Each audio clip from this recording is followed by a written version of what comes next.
ਸਤਿ ਸ੍ਰੀ ਅਕਾਲ। ਤੁਸੀਂ ਦੇਖ ਰਹੇ ਹੋ ਤਖਤ ਪੰਜਾਬ। ਮੈਂ ਤੁਹਾਡੇ ਨਾਲ ਸੁਖਵਿੰਦਰ ਸਿੰਘ, ਮੇਰੇ ਨਾਲ ਉੱਗੇ ਵਿਦਵਾਨ ਡਾਕਟਰ ਪਿਆਰਾ ਲਾਲ ਗਰਗ ਮੌਜੂਦ ਨੇ।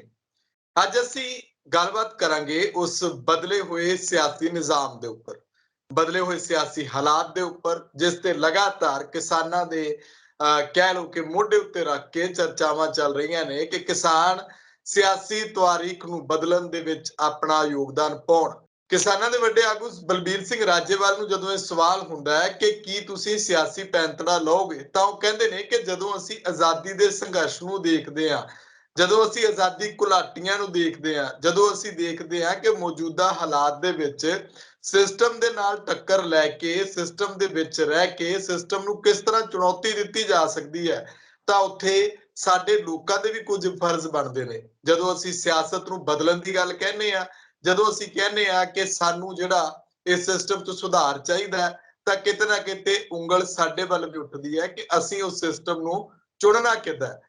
ਕਿਹਾ ਜਾਂਦਾ ਕਿ ਤਖਤ ਬਦਲ ਦਿਆਂਗੇ, ਤਾਜ ਬਦਲ ਦਿਆਂਗੇ, ਬੇਈਮਾਨਾਂ ਦੇ ਰਾਜ ਬਦਲ ਦਿਆਂਗੇ, ਪਰ ਬੇਈਮਾਨਾਂ ਨੂੰ ਬਦਲਣ ਦੇ ਲਈ ਇਮਾਨਦਾਰਾਂ ਦੀ ਚੋਣ ਕਿੱਦਾਂ ਹੋਵੇਗੀ? ਕਿਸਾਨਾਂ ਦੇ ਸਿਰ ਤੇ ਸਭ ਕੁਝ ਨਹੀਂ ਸੁੱਟਿਆ ਜਾ ਸਕਦਾ। ਇਸ ਲਈ ਚਰਚਾ ਨੂੰ ਅੱਗੇ ਤੋਰਾਂਗੇ। ਸਵਾਗਤ ਹੈ ਤੁਹਾਡਾ ਡਾਕਟਰ ਸਾਹਿਬ। ਸ਼ੁਕਰੀਆ ਜੀ, ਬਹੁਤ ਬਹੁਤ ਸ਼ੁਕਰੀਆ ਡਾਕਟਰ ਸਾਹਿਬ। ਇੱਕ ਆਸ ਕਿਸਾਨਾਂ ਤੋਂ ਵਾਰ-ਵਾਰ ਹੋ ਰਹੀ ਹੈ ਕਿ ਆਓ ਹੁਣ ਪੰਜਾਬ ਦੀ ਆਬੋ ਹਵਾ ਦੇ ਵਿੱਚ ਅਸੀਂ ਸਿਆਸੀ ਪੈਂਤੜਾ ਲਈਏ, ਪਰ ਜਿਸ ਤਰ੍ਹਾਂ ਦੇ ਹਾਲਾਤ ਨੇ ਉਹ ਇਹਨੂੰ ਗਵਾਰਾ ਨਜ਼ਰ ਨਹੀਂ ਆਉਂਦੇ। ਤੁਹਾਡਾ ਕੀ ਮੰਨਣਾ ਕਿ ਹੁਣ ਜੇ ਸਰਕਾਰ ਨੂੰ ਅਸੀਂ ਐਮਐਸਪੀ ਦਾ ਕਾਨੂੰਨ ਬਣਾਉਣ ਦੇ ਉੱਤੇ ਰਾਜ਼ੀ ਕਰ ਵੀ ਲੈਂਦੇ ਆ, ਇਧਰ ਕਿਸਾਨਾਂ ਦਾ ਸੰਕਟ ਹੈ, ਜਨ ਦਾ ਸੰਕਟ ਵੀ ਸਾਨੂੰ, ਜਦੋਂ ਸਾਨੂੰ ਸਰੋਂ ਦੇ ਤੇਲ ਦੇ ਭਾਅ, ਦਾਲਾਂ ਦੇ ਭਾਅ ਨਜ਼ਰ ਆਉਂਦੇ ਨੇ, ਅਸੀਂ ਕਹਿੰਦੇ ਆ ਕਿ ਸਿਸਟਮ ਬਦਲਣਾ ਚਾਹੀਦਾ, ਪਰ ਰਾਜੇਵਾਲ ਸਾਹਿਬ ਕਹਿੰਦੇ ਨੇ ਕਿ ਸਿਸਟਮ ਬਦਲਣ ਦੇ ਲਈ ਸਾਨੂੰ ਕੱਲੇ ਨੂੰ ਖੜਾ ਹੋਣਾ ਪੈਣਾ। ਕੀ ਸਮਝਦੇ ਹੋ? ਸੁਖਵਿੰਦਰ ਜੀ, ਤੁਸੀਂ ਬਿਲਕੁਲ ਠੀਕ ਕਿਹਾ ਕਿ ਸਾਡਾ ਸਿਸਟਮ ਹੈ, ਨਿਜ਼ਾਮ ਬਦਲੇ ਤੋਂ ਬਿਨਾਂ ਤਾਂ ਇਹ ਹਾਲਾਤ ਬਦਲਣੇ ਨਹੀਂ। ਇਹ ਠੀਕ ਹੈ, ਕਿਤੇ ਨਾ ਕਿਤੇ ਜਿਵੇਂ ਟਾਕੀ ਲਾ ਦਿੰਦੇ ਆ, ਟਾਕੀਆਂ ਤੜਾਈਆਂ ਜਾ ਸਕਦੀਆਂ ਨੇ, ਜਿਹਨੂੰ ਪੈਚ ਵਰਕ ਕਹਿੰਦੇ ਨੇ ਅੰਗਰੇਜ਼ੀ ਵਾਲੇ। ਪਰ ਜੇ ਅਸੀਂ ਕਹੀਏ ਵੀ ਸਾਡੀ ਸਾਰੀ ਵਿਵਸਥਾ ਜਿਹੜੀ ਹੱਕ 'ਚ ਹੋ ਜੇ, ਜਿਹੜੀ ਕਮਜ਼ੋਰ ਵਰਗਾਂ ਦੇ ਹੱਕ 'ਚ ਹੋ ਜੇ, ਜਿਹੜੀ ਹਰੇਕ ਨੂੰ ਬਰਾਬਰਤਾ ਦੇਵੇ, ਜਿਹੜੀ ਜਮਹੂਰੀਅਤ ਵਾਲੀ ਹੋਵੇ, ਜਿਹੜੀ ਨਿਆਂ ਪਸੰਦ ਹੋਵੇ, ਤੇ ਜਿਹੜੀ ਸਰੋਤਾਂ ਦੀ ਲੁੱਟ ਕਰਨ ਦੀ ਬਜਾਏ ਕੁਦਰਤੀ ਸਰੋਤਾਂ ਨਾਲ ਇਕਸੁਰਤਾ ਨਾਲ ਵਿਕਾਸ ਦਾ ਮਾਡਲ ਬਣਾਵੇ ਤੇ ਸਾਰਿਆਂ ਦੀਆਂ ਲੋੜਾਂ ਪੂਰੀਆਂ ਕਰੇ, ਉਹ ਵਿਵਸਥਾ ਵਾਸਤੇ ਕਾਫੀ ਵੱਡੇ ਸੰਘਰਸ਼ ਦੀ ਲੋੜ ਹੈ। ਤੇ ਜਿਹੜਾ ਕਿਸਾਨੀ ਤੋਂ ਉਮੀਦ ਕਰਦੇ ਹਾਂ, ਕਿਸਾਨੀ ਨੇ ਉਹਦੀ ਜ਼ਰੂਰ ਰੱਖੀ ਹੈ। ਮੈਂ ਇਹ ਕਹਾਂਗਾ ਕਿਸਾਨੀ ਨੇ ਉਹਦੀ ਨੀਂਹ ਰੱਖਤੀ। ਕਿਵੇਂ? ਪਹਿਲਾਂ ਆਪਾਂ ਇਹਨੂੰ ਫਿਰ ਆਪਾਂ ਅਗਲੇ ਸਟੈਪ ਤੇ ਆਵਾਂਗੇ। ਕਿਸਾਨੀ ਨੇ ਨੀਂਹ ਇਸ ਵੀ ਪਹਿਲਾਂ ਲੋਕਾਂ ਨੂੰ ਜਾਤਾਂ, ਧਰਮਾਂ, ਲਿੰਗ ਦੇ ਨਾਂ ਦੇ ਉੱਤੇ, ਕਿੱਤੇ ਦੇ ਨਾਂ ਦੇ ਉੱਤੇ ਵੰਡਿਆ ਜਾਂਦਾ ਸੀ। ਕਿਸਾਨੀ ਅੰਦੋਲਨ ਦੇ ਵਿੱਚ ਆਇਆ ਹੈ ਕਿ ਧਾਰਮਿਕ ਤੇ ਨੌਨ ਧਾਰਮਿਕ, ਜਾਂ ਜਿਹਨੂੰ ਕਹਿੰਦੇ ਆ ਵੀ ਈਸ਼ਵਰਵਾਦੀ ਤੇ ਅਨਈਸ਼ਵਰਵਾਦੀ ਜਿਹੜੇ ਨੇ, ਉਹਨਾਂ 'ਚ ਵੀ ਵੰਡਿਆ ਜਾਂਦਾ ਸੀ, ਨਾਸਤਿਕ ਤੇ ਆਸਤਿਕ ਦੇ ਵਿੱਚ। ਕਿਸਾਨੀ ਅੰਦੋਲਨ ਨੇ ਇਹਨਾਂ ਸਾਰਿਆਂ ਪਾਸਿਆਂ ਨੂੰ ਲਾਂਭੇ ਕਰਕੇ ਇਨਸਾਨ ਨੂੰ ਇਨਸਾਨ ਦੇ ਬਰਾਬਰ ਲਿਆਉਣ ਦਾ ਇੱਕ ਨਵਾਂ, ਸਾਰੇ ਪਾਸੇ ਨੂੰ ਰਲਾ ਕੇ, ਕਈ ਤਰ੍ਹਾਂ ਦੇ ਫਲਸਫਿਆਂ ਨੂੰ, ਕਈ ਤਰ੍ਹਾਂ ਦੇ ਸਾਡੇ ਇਤਿਹਾਸ ਨੂੰ ਰਲਾ ਕੇ ਉਹਨਾਂ ਨੇ ਇੱਕ ਨਵਾਂ ਮਾਡਲ ਪੇਸ਼ ਕਰਤਾ। ਉਹ ਮਾਡਲ ਕੀ ਹੈ? ਉਹ ਇਹ ਹੈ ਕਿ ਜਿੱਥੇ ਕਿਸਾਨ ਸੰਘਰਸ਼ ਵਾਸਤੇ ਤੁਰਿਆ ਸੀ ਪਹਿਲਾਂ, ਉਹ ਕਿਸਾਨ ਦੇ ਨਾਲ ਔਰਤਾਂ ਹੁੰਦੀਆਂ ਸੀ, ਉਹ ਔਰਤਾਂ ਵੀ ਆ ਗਈਆਂ ਕਿਸਾਨਾਂ ਦੀਆਂ। ਫਿਰ ਅੱਗੇ ਆਮ ਤੌਰ ਕਿਸਾਨ ਤੇ ਮਜ਼ਦੂਰ ਦੀ ਲੜਾਈ, ਮਜ਼ਦੂਰ ਵੀ ਨਾਲ ਆ ਗਏ। ਕਈ ਵਾਰ ਕਿਸਾਨ ਦੀ ਲੜਾਈ ਹੁੰਦੀ ਸੀ, ਆੜ੍ਹਤੀਏ ਵੀ ਨਾਲ ਆ ਗਏ। ਕਈ ਵਾਰੀ ਜਿਹੜੇ ਛੋਟੇ ਸੀਗੇ ਉਹਨਾਂ ਦੇ ਲੜੇ ਉਹ ਵੀ ਨਾਲ ਆ ਗਏ। ਕਈ ਵਾਰੀ ਜਿਹੜੇ ਨੌਜਵਾਨ ਸੀਗੇ ਉਹ ਆਪਣੇ ਗਲਟਾਂ ਰਹਿੰਦੇ ਸੀ ਆਪਣੇ ਕੰਮਾਂ 'ਚ ਹੀ, ਵੀ ਚੱਲ ਇਹਨਾਂ ਦਾ ਕੀ ਆ, ਬਜ਼ੁਰਗ ਨੇ ਜਿਹੜੇ ਲੜੀ ਜਾਂਦੇ ਹੋ, ਜੇ ਇਹਨੇ ਤਾਕਤ ਹੈ, ਉਹ ਵੀ ਨਾਲ ਆ ਗਏ। ਸੋ ਉਹਦੇ ਵਿੱਚ ਅਸੀਂ ਦੇਖਿਆ ਪੇਂਡੂ ਸ਼ਹਿਰ ਇਸ ਤਰ੍ਹਾਂ ਹੀ ਜਾਤ ਪਾਤ ਦਾ, ਇਸ ਤਰ੍ਹਾਂ ਹੀ ਧਰਮ ਦਾ, ਪਹਿਲਾਂ ਵੀ ਇਹ ਕਮਿਊਨਿਸਟ ਨੇ ਜੀ, ਇਹ ਤਾਂ ਨਾਸਤਿਕ ਨੇ ਜੀ, ਇਹ ਤਾਂ ਆਸਤਿਕ ਨੇ ਜੀ, ਤੇ ਹੁਣ ਉਹ ਵੀ ਇਕੱਠੇ ਹੋ ਗਏ ਵੀ ਕੋਈ ਨਹੀਂ, ਇੱਕ ਦੂਜੇ ਨੂੰ ਸਮਝਿਆ ਵੀ ਆ ਉਹਨਾਂ ਨੇ। ਰਾਜੇਵਾਲ ਸਾਹਿਬ ਨੇ ਇੱਕ ਵਾਰੀ ਬਿਆਨ ਦਿੱਤਾ, ਔਰ ਬਹੁਤ ਮੈਂ ਕਹਾਂਗਾ ਸੰਤੁਲਿਤ ਬਿਆਨ ਸੀ। ਕਹਿੰਦੇ ਵੀ ਮੈਨੂੰ, ਅਸੀਂ ਸੰਤਾ ਇਹਨਾਂ ਨੂੰ ਐਂ ਸਮਝਦੇ ਸੀ ਵੀ ਇਹ ਬੜੇ ਲੱਕੜ ਸਿਰੇ ਹੁੰਦੇ ਨੇ, ਪਰ ਮੈਨੂੰ ਉੱਥੇ ਜਦ ਕਿਹਾ, ਲੱਕੜ ਸਿਰੇ ਨਹੀਂ ਬਹੁਤ ਸ਼ਬਦ ਯੂਜ਼ ਕਰਿਆ ਉਹਨਾਂ ਨੇ, ਚੰਗਾ ਸ਼ਬਦ ਯੂਜ਼ ਕਰਿਆ ਸੀ, ਪਰ ਮੈਨੂੰ ਉਹਨਾਂ ਨਾਲ ਬੈਠ ਕੇ ਗੱਲ ਕਰਕੇ ਸਮਝ ਆਈ ਵੀ ਇਹ ਤਾਂ ਬੰਦੇ ਬਹੁਤ ਸਿਆਣੇ ਨੇ ਤੇ ਬੜੀ ਠੀਕ ਗੱਲ ਕਰ ਸਾਨੂੰ, ਸਾਡੀ ਉਹਨਾਂ। ਸੋ ਜਿਹੜਾ ਨੇੜਤਾ ਹੋਈ ਹੈ ਇਹ ਸਾਰੇ ਕਾਸੇ ਦੀ, ਇੱਦਾਂ ਹੀ ਪੰਜਾਬ ਤੇ ਹਰਿਆਣੇ ਦੀ ਜਿਹੜੀ ਨੇੜਤਾ ਹੋਈ ਹੈ, ਇੱਦਾਂ ਯੂਪੀ ਵਾਲੇ ਆ ਗਏ। ਤੁਸੀਂ ਦੇਖੋ ਵੀ ਇਸ ਅੰਦੋਲਨ ਤੇ ਕਿੰਨੀਆਂ ਹਨੇਰੀਆਂ ਝੁੱਲੀਆਂ, ਕਮਿਊਨਲ ਇਹਨੂੰ ਬਣਾਉਣ ਦੀ ਕੋਸ਼ਿਸ਼ ਕਰੀ, ਅੱਤਵਾਦੀਆਂ ਦਾ ਇਹਨੂੰ ਬਣਾਉਣ ਦੀ ਕੋਸ਼ਿਸ਼ ਕਰੀ, ਨਕਸਲਾਈਟਾਂ ਦਾ ਇਹਨੂੰ ਬਣਾਉਣ ਦੀ ਕੋਸ਼ਿਸ਼ ਕਰੀ, ਧਾਰਮਿਕ ਰੂਪ ਇਹਨੂੰ ਦੇਣ ਦੀ ਕੋਸ਼ਿਸ਼ ਕਰੀ, ਧਾਰਮਿਕ ਰੰਗ ਤੇ ਇਸ ਅੰਦੋਲਨ ਨੂੰ। ਪੰਜਾਬ ਦਾ ਅੰਦੋਲਨ ਇਹ ਕਹਿਣ ਦੀ ਕੋਸ਼ਿਸ਼ ਕਰੀ, ਸਿਆਸੀ ਇਹਨੂੰ ਕਹਿਣ ਦੀ ਕੋਸ਼ਿਸ਼ ਕਰੀ। ਇਹ ਆਪਣੇ ਜਿਹੜਾ ਸੀ ਰਸਤੇ ਤੋਂ ਡਿੱਗੇ ਨਹੀਂ, ਰਸਤੇ ਤੇ ਅਡੋਲ ਚੱਲਦੇ ਗਏ ਨੇ। ਇਹ ਤਾਂ ਹੈਗਾ ਇੱਕ ਨਵਾਂ ਬਿਰਤਾਂਤ ਸਿਰਜਤਾ।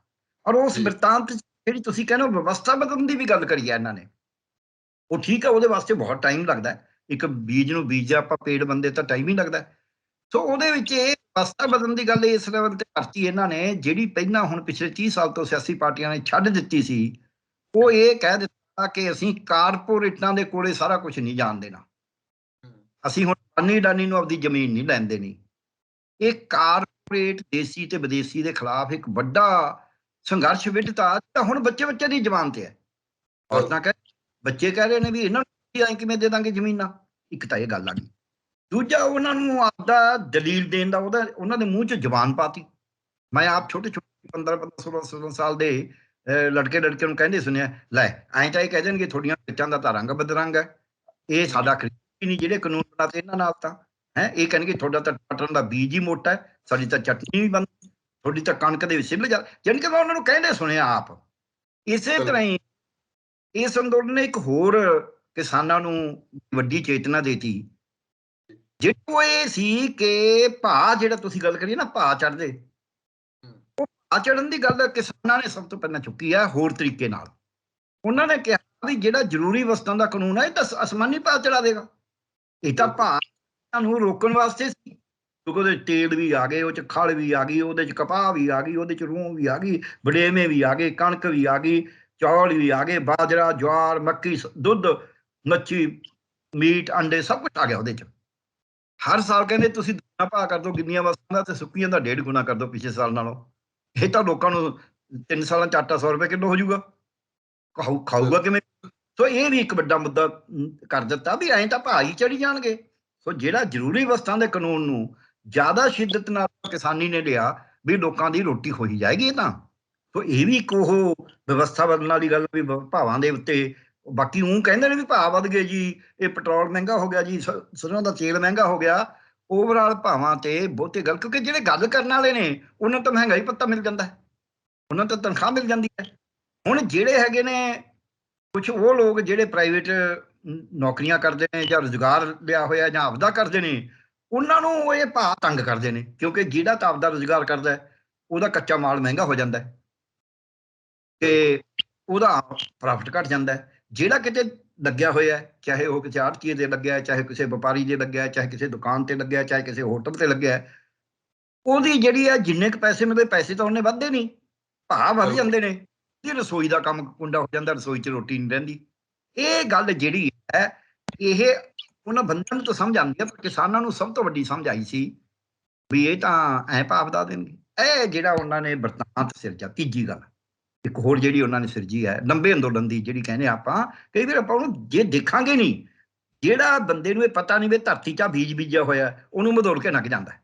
ਇਹ ਬੀਜ ਤਾਂ ਅਗਲਾ ਬੀਜ ਕੀ ਬੀਜ, ਅਗਲਾ ਉਹਨਾਂ ਨੇ ਇਹ ਕਹਿ ਦਿੱਤਾ ਵੀ ਦੇਖੋ ਜਿਹੜਾ ਸਾਡਾ ਲੋੜ ਸੀ ਉਹ ਕਾਨੂੰਨ ਜਿਹੜੇ ਨੇ ਭਾਰਤ ਸਰਕਾਰ ਕੋਲ ਹੱਕ ਹੀ ਨਹੀਂ ਸੀ ਬਣਾਉਣ ਦਾ, ਬਿਲਕੁਲ ਉਹਨੇ ਬਣਾਤੇ।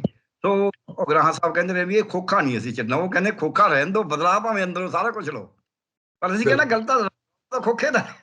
ਸੋ ਇਸ ਕਰਕੇ ਉਹਨਾਂ ਨੇ ਉਹ ਸਟੇਟ ਰਿਲੇਸ਼ਨਸ਼ਿਪ ਜਿਹਨੂੰ ਆਪਾਂ ਕਹਿੰਦੇ ਆ, ਕੇਂਦਰ ਰਾਜ ਸੰਬੰਧ, ਜਾਂ ਆਪਾਂ ਜਿਹਨੂੰ ਫੈਡਰਲਿਜ਼ਮ, ਸਾਡਾ ਸੰਘੀ ਢਾਂਚਾ ਕਹਿੰਦੇ ਆ, ਉਹਦੀ ਜਿਹੜੀ ਸੀ ਅਨੇਕਤਾ ਵਿੱਚ ਏਕਤਾ, ਏਕਤਾ ਵਿੱਚ ਅਨੇਕਤਾ ਨਹੀਂ, ਅਨੇਕਤਾ ਵਿੱਚ ਏਕਤਾ। ਉਹ ਅਨੇਕਤਾ ਵਿੱਚ ਏਕਤਾ ਸਾਡਾ ਸੰਵਿਧਾਨ ਵੀ ਕਹਿੰਦਾ, ਉਹ ਵੀ ਉਹਨਾਂ ਨੇ ਉੱਥੇ ਕੇਂਦਰਿਤ ਕਰਤਾ। ਇੱਕ ਹੋਰ ਵੱਡੀ ਗੱਲ ਉਹਨਾਂ ਨੇ ਕੇਂਦਰਿਤ ਕਰੀ ਆ ਉੱਥੇ, ਜਿਹੜੀ ਦੇਖਣ ਦੀ ਲੋੜ ਹੈ, ਉਹ ਹੈਗੀ ਕੋਆਪਰੇਟਿਵ ਮੂਵਮੈਂਟ ਤੇ ਕਿਰਤ। ਕੋਆਪਰੇਟਿਵ ਮੂਵਮੈਂਟ ਕਿਵੇਂ ਕਰੀ? ਇੱਕ ਪਰਿਵਾਰ ਉੱਥੇ ਗਿਆ ਹੋਇਆ ਹੈ ਆਪਣਾ ਮੋਰਚੇ ਤੇ, ਉਹਦੀ ਕਣਕ ਕੋਈ ਹੋਰ ਦੂਜਾ ਪਰਿਵਾਰ ਵੱਢ ਰਿਹਾ, ਕੋਈ ਪੈਸੇ ਨਹੀਂ ਲੈ ਰਿਹਾ। ਖੇਤ ਮਜ਼ਦੂਰਾਂ ਨੇ ਕਿਹਾ ਅਸੀਂ ਦਿਹਾੜੀ ਨਹੀਂ ਲੈਂਦੇ, ਇਹਨਾਂ ਦਾ ਕੰਮ ਕਰਾਂਗੇ।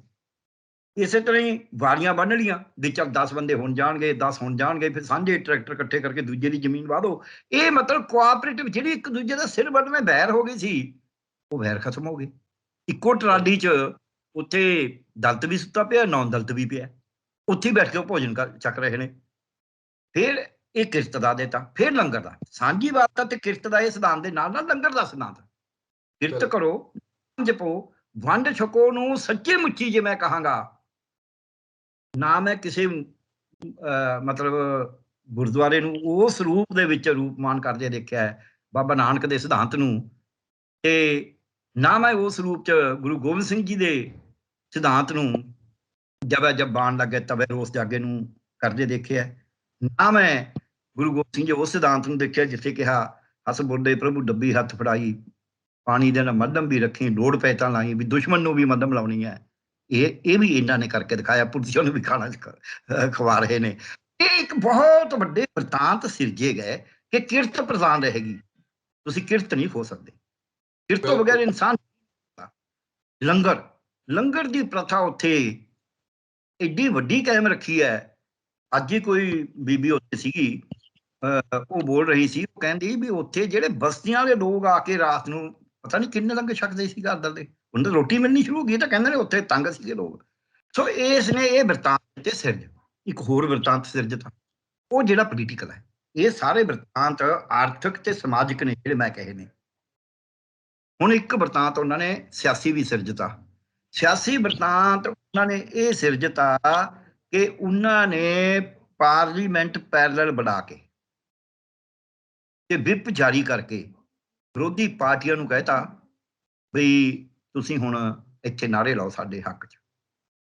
ਇਹ ਬਿਲਕੁਲ ਸਿਆਸੀ ਗੱਲ ਸੀ, ਇਹਦੇ 'ਚ ਕੋਈ ਨੌਨ ਸਿਆਸੀ ਪਾਰਟੀ ਹੈ ਹੀ ਨਹੀਂ ਸੀ। ਏਦਾਂ ਹੀ ਇਹਨਾਂ ਨੇ ਇੱਕ ਹੋਰ ਵਰਤਾਂਤ ਸਿਰਜਤਾ, ਉਹ ਇਹ ਸਿਰਜਤਾ ਕਿ ਅਸੀਂ ਵੋਟ ਦੀ ਚੋਟ ਕਰਾਂਗੇ। ਵੋਟ ਦੀ ਸਿਆਸੀ ਵਰਤਾਂਤ ਹੈ। ਤੋ ਸਿਆਸੀ ਵਰਤਾਂਤ ਨੂੰ ਵੀ ਇਹ ਵਧੇ ਨੇ ਸਿਰਜਣ ਨੂੰ। ਪਰ ਹੁਣ ਜੇ ਆਪਾਂ ਆਖੀਏ ਵੀ ਸਾਰੀ ਸਿਆਸਤ ਨੂੰ ਜਿਹੜਾ ਕਿਸਾਨ ਅੰਦੋਲਨ ਉਹ ਬਦਲ ਸਕਦਾ ਹੈ, ਪਰ ਉਹ 'ਚ ਸਮਾਂ ਲੱਗੇਗਾ, ਉਹ 'ਚ ਬਹੁਤ ਸਮੇਂ ਦੀ ਲੋੜ ਹੈ। ਉਹ ਐਂ ਨਹੀਂ ਹੈ ਵੀ ਇੱਕ ਅੰਦੋਲਨ ਦੇ ਵਿੱਚੋਂ ਬਦਲਿਆ ਜਾਏਗਾ। ਮੈਨੂੰ ਇਹ ਲੱਗਦਾ ਹੈ ਵੀ ਜਿਹੜਾ ਵਰਤਾਂਤ ਕਿਸਾਨ ਅੰਦੋਲਨ ਨੇ ਸਿਰਜਤਾ, ਇਹ ਆਪਾਂ ਕਹਿਣਾ ਵੀ ਕਿ ਨੀਂਹ ਪਾਤੀ, ਨੀਂਹ ਰੱਖਤੀ ਇਹਨਾਂ ਨੇ ਉਹ ਸਿਆਸੀ ਅਸਲੀ ਬਦਲਾਅ ਦੀ, ਜਿਹੜਾ ਕੁਦਰਤ ਨਾਲ ਇੱਕ ਸੁਰਤਾ ਵਾਲਾ ਹੋਵੇ, ਜਿਹੜਾ ਮਨੁੱਖ ਪੱਖੀ ਹੋਵੇ, ਜਿਹੜਾ ਜਮਹੂਰੀਅਤ ਦਾ ਬੜਾ ਵੱਡਾ ਇਹਨਾਂ ਨੇ ਦਿੱਤਾ ਵੀ ਚਾਹੇ ਛੋਟੀ ਜਥੇਬੰਦੀ ਹੈ ਚਾਹੇ ਵੱਡੀ ਹੈ, ਸਭ ਦਾ ਬਰਾਬਰ ਹੱਕ ਹੈ। ਸਜ਼ਾ ਦਾ ਜਿੱਦਾਂ ਸਮਾਜ 'ਚ ਆਪਾਂ ਕੀ ਕਹਿੰਦੇ ਆ ਵੀ ਯਾਰ ਕਿਸੇ ਦਾ ਮੂੰਹ ਦੇਖ ਕੇ ਸਜ਼ਾ ਨਹੀਂ ਦੇਈਦੀ, ਜਿਹਦਾ ਕਸੂਰ ਹੈ ਉਹਨੂੰ ਸਜ਼ਾ ਦੇਈਦੀ ਹੈ, ਉਹਦਾ ਵੀ ਦੇਤਾ। ਵੱਡੇ ਤੋਂ ਵੱਡੇ ਬੰਦੇ ਜਿਹੜੇ ਲੀਡਰ ਨੇ ਉਹਨਾਂ ਨੂੰ ਵੀ ਇਹਨਾਂ ਨੇ ਸਜ਼ਾ ਦਿੱਤੀ, ਸਸਪੈਂਡ ਕਰਿਆ, ਔਰ ਉਹਨਾਂ ਨੇ ਮੰਨਿਆ। ਇਹ ਜਿਹੜੇ ਵਰਤਾਂਤ ਇਹਨਾਂ ਨੇ ਸਿਰਜਤੇ, ਇਹ ਦੇਖਣ ਨੂੰ ਤਾਂ ਕੱਚੇ ਜਿਹੇ ਲੱਗਦੇ ਨੇ, ਇਹ ਖਾਕਾ ਹੈ ਇਹਨਾਂ ਦਾ, ਪਰ ਇਹ ਬਹੁਤ ਵੱਡੀਆਂ ਨੀਹਾਂ ਨੇ। ਔਰ ਨੀਂਹ ਇਹੀ ਜਿਹੀ ਪਾਤੀ ਇਹਨਾਂ ਨੇ, ਮੈਂ ਕਹਾਂਗਾ ਇਹ ਕਾਫੀ ਪੱਕੀ ਵੀ ਹੈ। ਇਹ ਠੀਕ ਹੈ ਵੀ ਉਹਦੇ ਜਿੰਨਾ ਚਿਰ ਉਹ ਉਸ ਮਹਿਲ ਜਿਹੜਾ ਅਸੀਂ ਸੋਚਦੇ ਹਾਂ, ਉਹਨਾਂ ਚਿਰ ਕਈ ਵਾਰ ਨੀਹਾਂ ਵੀ ਮਿੱਟੀ 'ਚ ਦਬ ਜਾਂਦੀਆਂ ਨੇ। ਉਂਝ ਜੇ ਉਹ ਨੀਂਹ ਪਾਈ ਹੈ, ਪੱਕੀਆਂ ਸਿੱਧੀਆਂ ਨੀਹਾਂ ਉੱਤੇ ਪੱਕੀਆਂ ਹੋਣ ਤਮੀਰਾਂ, ਮਿੱਠੇ ਵੇਰ ਕਦੇ ਨਾ ਲੱਗਦੇ ਕਿੱਕਰਾਂ ਨਾਲ ਕਰੀਰਾਂ, ਇਹ ਪੱਕੀ ਨੀਂਹ ਤਾਂ ਪਾਤੀ, ਇਹਦੇ ਉੱਤੇ ਮਿੱਠੇ ਵੇਰ ਲੱਗ ਸਕਦੇ ਨੇ ਜੇ ਅਸੀਂ ਉਸਾਰਾਂਗੇ। ਹਾਂਜੀ, ਤੁਸੀਂ ਸਵਾਲ ਕਰੋ। ਜੀ ਡਾਕਟਰ ਸਾਹਿਬ, ਮੇਰਾ ਸਵਾਲ ਇਹ ਕਿ ਜਿਹੜਾ ਮੁਲਕ ਦਾ ਮਾਹੌਲ ਹੈ ਉਹ ਘੁੱਟਵਾਂ ਆ, ਸਾਹ ਘੁੱਟਦਾ, ਲੋਕਾਂ ਮਹਿਸੂਸ ਕਰਦੇ ਨੇ ਕਿ ਇਹਨਾਂ ਦੀ ਸੰਗੀ ਨੱਪੀ ਜਾ ਰਹੀ ਹੈ, ਹਰ ਤਰੀਕੇ ਨਾਲ ਮਹਿਸੂਸ ਕਰਦੇ ਨੇ, ਭਾਵੇਂ ਉਹ ਕਿਸੇ ਵੀ ਪੱਖੋਂ ਹੋ, ਪਰ ਉਹਨਾਂ ਨੂੰ ਜ਼ੁਬਾਨ ਨਹੀਂ ਮਿਲਦੀ। ਉਹ ਚਾਹੁੰਦੇ ਨੇ ਕਿ ਉਹ ਬੋਲਣ ਕਿ ਤੇਲ ਦੇ ਭਾਅ ਕਿੱਥੇ ਵਧਾਏ ਜਾ ਰਹੇ ਨੇ, ਉਹ ਚਾਹੁੰਦੇ ਨੇ ਕਿ ਉਹ ਕਿ ਉਹਨਾਂ ਦੇ ਪਰਿਵਾਰਾਂ ਦੇ ਵਿੱਚ ਇਸ ਤਰ੍ਹਾਂ ਦਾ ਮਾਹੌਲ, ਜਿਹੜਾ ਉਹਨਾਂ ਦਾ ਢਾਂਚਾ ਹਿੱਲਿਆ, ਭਾਵੇਂ ਉਹ ਮੱਧ ਵਰਗੀ ਹੈ, ਭਾਵੇਂ ਉੱਚ ਵਰਗਤਾ, ਭਾਵੇਂ ਨੀਵਾਂ ਵਰਗ ਹੈ, ਜਿਹਨੂੰ ਏਦਾਂ ਕਹਿ ਲਓ ਤੇਲ ਵੀ ਨਸੀਬ ਨਹੀਂ ਹੁੰਦਾ ਤੜਕਾ ਲਾਉਣ ਦੇ ਲਈ, ਚਾਹੁੰਦੇ ਉਹ ਵੀ ਨੇ ਕਿ ਅਸੀਂ ਵੀ ਤੜਕੇ ਲਾ ਖਾਈਏ। ਜ਼ੁਬਾਨ ਜਿਹੜੀ ਹੈ ਇੱਕ ਕਿ ਬੋਲਣਾ ਅੱਗੇ ਆ ਕੇ, ਉਹ ਸਿਰਫ ਕਿਸਾਨਾਂ ਤੇ ਮਜ਼ਦੂਰਾਂ ਦੇ ਹੱਕ ਵਿੱਚ ਆਈ ਤੇ ਉਹਨਾਂ ਨੇ ਜਿਹੜਾ ਉਹ ਜੈਕਾਰਾ ਵੀ ਲਾਇਆ ਤੇ ਉਹਦੀ ਗੂੰਜ ਸੁਣੀ। ਪਰ ਅੱਜ ਲੋਕ ਨੇ ਕਿ ਅਸੀਂ ਬੋਲੀਏ, ਪਰ ਬੋਲਣ ਕਿੱਦਾਂ?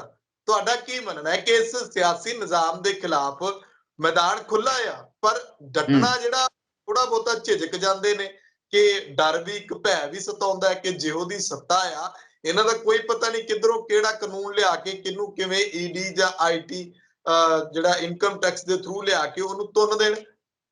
ਦੇਖੋ, ਜੇ ਤਾਂ ਵਿਅਕਤੀਗਤ ਕੋਈ ਬੋਲਣ ਦੀ ਕੋਸ਼ਿਸ਼ ਕਰੇਗਾ, ਜਿੰਨਾ ਮਰਜ਼ੀ ਸੱਚਾ ਸੁੱਚਾ ਹੋਵੇ ਉਹਨੂੰ ਵੀ ਤੰਗ ਕਰ ਸਕਦੇ ਨੇ ਇਹ। ਉਹ ਸਿਆਸਤਾਂ ਸੱਤਾ ਤੰਗ ਕਰਦੀ ਆਈ। ਪਰ ਜੇ ਅਸੀਂ ਸਮੂਹਿਕ ਰੂਪ 'ਚ ਬੋਲਾਂਗੇ, ਸਮੂਹਿਕ ਰੂਪ 'ਚ ਅੱਜ ਤੱਕ ਸਰਕਾਰਾਂ ਦੀ ਬੂਥ ਲੱਗੀ ਹੈ। 1971-72 'ਚ ਰੇਲਵੇ ਦੀ ਸਟ੍ਰਾਈਕ ਹੋਈ ਸੀ, ਬੜੇ ਇੰਪਲਾਈਜ਼ ਨੂੰ ਸਜ਼ਾ ਦੇਤੀ ਸੀ, ਜਾਰਜ ਫਰਨਾਂਡਸ ਉਹਦੇ ਲੀਡਰ ਸੀਗੇ, ਪਰ ਸਾਰੇ ਕੇਸ ਉਹ ਵਾਪਸ ਲੈਣੇ ਪਏ ਸੀ। ਅਸੀਂ ਮੈਡੀਕਲ ਕਾਲਜ ਸੀਗੇ, ਸਾਡੀਆਂ ਬਦਲੀਆਂ ਕਰਤੀਆਂ, ਹੋਰ ਕਰਤਾ, ਬੱਚਿਆਂ ਨੂੰ ਸਜ਼ਾ ਦਿੱਤੀ। 1981 ਦੀ ਗੱਲ ਹੈ। ਉਹ ਸਾਰੇ ਵਾਪਸ ਲੈਣੇ ਪਏ ਇਹਨਾਂ ਨੂੰ। ਤਾਂ ਐ ਨਹੀਂ ਹੁੰਦਾ। ਜੇ ਤਾਂ ਤੁਸੀਂ ਕਰਦੇ ਹੋ ਸਮੂਹਕ ਲੜਾਈ, ਮੈਂ ਇਹ ਗੱਲ ਤੋਂ ਫਰਕ ਕਰਕੇ ਚੱਲਾਂਗਾ। ਜੇ ਤੁਸੀਂ ਸਮੂਹਕ ਲੜਾਈ ਕਰਦੇ ਹੋ ਤਾਂ ਇਹ ਕੇਸ ਕੂਸ ਸਭ ਦੂਰ ਹੋ ਜਾਂਦੇ ਨੇ। ਜੇ ਤੁਸੀਂ ਵਿਅਕਤੀਗਤ ਹੋ ਫਿਰ ਬਚਾਉਣ ਵਾਲਾ ਕੋਈ ਨਹੀਂ ਹੁੰਦਾ। ਝੂਠਾ ਕੇਸ ਬਣਾਤਾ। ਆ ਹੁਣ ਆਪਾਂ ਸੁਖਪਾਲ ਖਹਿਰੇ ਤਾਂ ਦੇਖਦੇ ਹਾਂ, ਅਸੈਂਬਲੀ ਨਹੀਂ ਬੋਲੀ, ਕਾਂਗਰਸ ਪਾਰਟੀ ਨਹੀਂ ਬੋਲੀ, ਆਪ ਵਾਲਿਆਂ ਨੇ ਤਾਂ ਬੋਲਣਾ ਹੀ ਕੀ ਸੀ, ਕਿਉਂਕਿ ਉਹ ਤਾਂ ਕਹਿੰਦੇ ਸਾਨੂੰ ਛੱਡ ਕੇ ਚਲਾ ਗਿਆ। ਸੋ ਅੱਛਾ, ਵਿਦਵਾਨ ਨਹੀਂ ਬੋਲੇ ਉਸ ਤਰੀਕੇ ਨਾਲ ਜਿਵੇਂ ਬੋਲਣਾ ਚਾਹੀਦਾ ਸੀ। ਬਈ ਤੁਸੀਂ ਉਸ ਦਿਨ ਤਾਂ ਨਾ ਫੜੋ। ਇਹ ਜਿਹੜਾ ਹੈਗਾ ਵਿਅਕਤੀਗਤ ਲੜਾਈ ਦਾ ਜ਼ਮਾਨਾ ਨਹੀਂ ਰਿਹਾ। ਇਹ ਲੜਾਈ ਹੁਣ ਇਕੱਠੇ ਹੋ ਕੇ ਲੜਨੀ ਪੈਣੀ ਹੈ। ਇਹ ਇਕੱਠੇ ਹੋ ਕੇ ਲੜਾਈ ਲੜਨ ਵਾਸਤੇ ਸਾਨੂੰ ਦੋ ਪਾਸੇ ਲੜਾਈ ਹੈ ਇਹ। ਇੱਕ, ਜਿਹੜੇ ਸਾਡੇ ਅੰਦਰੂਨੀ ਮਤਭੇਦ ਨੇ ਉਹਨਾਂ ਨੂੰ ਕਿਵੇਂ ਘਟਾਉਣਾ ਹੈ, ਜਿਹੜੇ ਅੰਦਰੂਨੀ ਵਿਤਕਰੇ ਨੇ ਉਹਨਾਂ ਨੂੰ ਕਿਵੇਂ ਅਸੀਂ ਦੂਰ ਕਰਨਾ, ਬਰਾਬਰਤਾ ਕਿਵੇਂ ਲਿਆਉਣੀ ਹੈ। ਇੱਕ ਜਿਹੜੇ ਬਾਹਰ, ਯਾਨੀ ਕਿ ਦੂਜੀ ਸਰਕਾਰ, ਜਿਹਨੂੰ ਆਪਾਂ ਕਹਾਂਗੇ ਦੂਜੀ ਧਿਰ, ਔਰ ਸਰਕਾਰ 'ਚ ਵਿਰੋਧੀ ਧਿਰ ਵੀ ਸ਼ਾਮਲ ਹੈ। ਵਿਰੋਧੀ ਧਿਰ ਉਹਨਾਂ ਚਿਰ ਹੀ ਸਾਡੇ ਨਾਲ ਹੁੰਦੀ ਹੈ ਜਿੰਨਾ ਚਿਰ ਉਹ ਵਿਰੋਧੀ ਹੈ। ਜਿੱਦੇ ਉਹ ਰਾਜ ਕਰਦੀ ਹੁੰਦੀ ਹੈ ਕਈ ਵਾਰੀ ਸਾਡੇ ਨਾਲ ਨਹੀਂ ਹੁੰਦੀ। ਉਹ ਗੱਲ ਵੱਖਰੀ ਹੈ। ਪੰਜਾਬ 'ਚ ਕਾਂਗਰਸ ਸਰਕਾਰ ਦੀ ਮਜਬੂਰੀ ਰਹੀ ਹੈ ਕਿ ਉਹਨੇ ਕਿਸਾਨੀ ਦਾ ਉੱਡਾ ਵਿਰੋਧ ਨਹੀਂ ਕਰਿਆ, ਪਰ ਕੋਈ ਉਹ ਬਹੁਤਾ ਉਹਦੇ ਨਾਲ ਨਹੀਂ ਸੀ ਉਸ ਤਰੀਕੇ ਨਾਲ। ਉਹ ਮਜਬੂਰੀ ਤਾਂ ਹੁਣ ਅਕਾਲੀ ਦਲ ਵੀ ਛੱਡ ਕੇ ਆਏ ਵਜ਼ੀਰੀ, ਠੀਕ ਹੈ। ਸੋ ਸਾਨੂੰ ਕੀ ਕਰਨਾ ਪਊਗਾ? ਤੁਹਾਡਾ ਸਵਾਲ ਜਾਇਜ਼ ਹੈ। ਅੱਜ ਲੋੜ ਕਿਸ ਗੱਲ ਦੀ ਹੈ?